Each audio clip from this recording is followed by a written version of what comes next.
नमः सर्वमंगल मांगल्ये शिवे सर्वार्थ साधिके शरण्ये त्र्यंबके देवी नारायणी नमोस्तुते जगज्जननिಯ ಕ್ಷೇತ್ರದ ಅಧಿಪತಿಯಾದಂಥ ಕಾಳಿಕಾ ಕಮಲೇಶ್ವರನಲ್ಲಿ ದೀರ್ಘದಂಡ ಪ್ರಣಾಮಗಳು ಅರ್ಪಿಸುತ್ತಾ ಗುರುಗಳ ಒಂದು ಸಾನ್ನಿಧ್ಯದಲ್ಲಿ ಕಾರ್ಯಕ್ರಮವನ್ನು ಇವತ್ತು ನೆರವೇರಿಸಿದ್ದೇವೆ.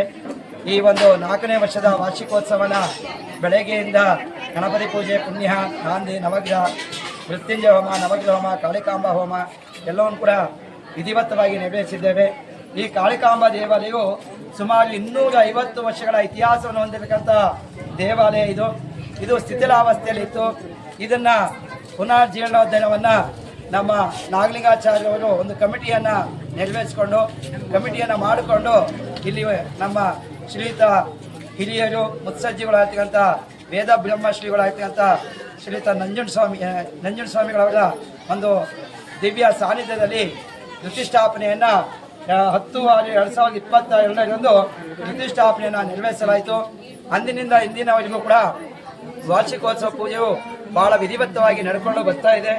ಈಗ ಸುಮಾರು ಇಲ್ಲಿಗೆ 2,000 ಜನ ಸೇರುವಂತಹ ನಿರೀಕ್ಷೆ ಇದೆ. 2,000 ಜನಕ್ಕೆ ಒಂದು ಪ್ರಸಾದ ವ್ಯವಸ್ಥೆ ಕೂಡ ಬಹಳ ಇರ್ತದೆ. ಮತ್ತೆ ಈ ಕಾರ್ಯಕ್ರಮವನ್ನು ನಮ್ಮ ಉಮ್ಮತ್ತೂರಿನ ವಿಶ್ವಬ್ರಾಹ್ಮಣ ಸಮಾಜ ಬಾಂಧವರು ಬಹಳ ಅಚ್ಚುಕಟ್ಟಾಗಿ ನೆರವೇರಿಸಿಕೊಂಡು ಹೋಗ್ತಾ ಇದ್ದಾರೆ. ಇನ್ನೂ ಕೂಡ ಈ ದೇವಾಲಯವು ಉತ್ತರೋತ್ತರ ಅಭಿವೃದ್ಧಿಯಾಗಿ ಬೆಳಕೊಂಡು ಹೋಗಲಿ ಅಂತ ಹೇಳ್ತಾ, ಹಾಗೆ ಸಂಘದ ಉಮ್ಮತ್ತಿನ ಗ್ರಾಮಸ್ಥರು ಕೂಡ ಸಹಕಾರ ನೀಡಿದ್ದಾರೆ. ನೋಡಿ, ಇವತ್ತಿನ ಪ್ರಸಾದಕ್ಕೆ ತಾವೇ ವಾಲಂಟಿಯರ್ ಆಗಿ ಬಂದು ನಾನು ಅನ್ನ ಪ್ರಸಾದನ ಮಾಡಿಸ್ಕೊಡ್ತೇನೆ, ಪಾಯಸವನ್ನ ಮಾಡಿಸ್ಕೊಡ್ತೇನೆ, ಹುಳಿಯನ್ನ ಮಾಡಿಸ್ಕೊಡ್ತೇನೆ, ತಾವೇ ವಾಲಂಟಿಯರ್ ಆಗಿ ಬಂದಿದ್ದಾರೆ ಭಕ್ತಾದಿಗಳು. ನಿಜಕ್ಕೂ ಕೂಡ ಭಗವಂತ ಜಗಜ್ಜನನಿ ಅವರಿಗೆ ಸಕಲ ಅಷ್ಟೈಶ್ವರ್ಯ ಆರೋಗ್ಯ ಭಾಗ್ಯಗಳನ್ನು ಕೊಟ್ಟು ಕಾಪಾಡಲಿ ಅಂತ ಹೇಳಿ ನಾನು 2 ಮಾತನ್ನು ಮುಗಿಸ್ತಾ ಇದ್ದೀನಿ. ಹರಿ ಓಂ.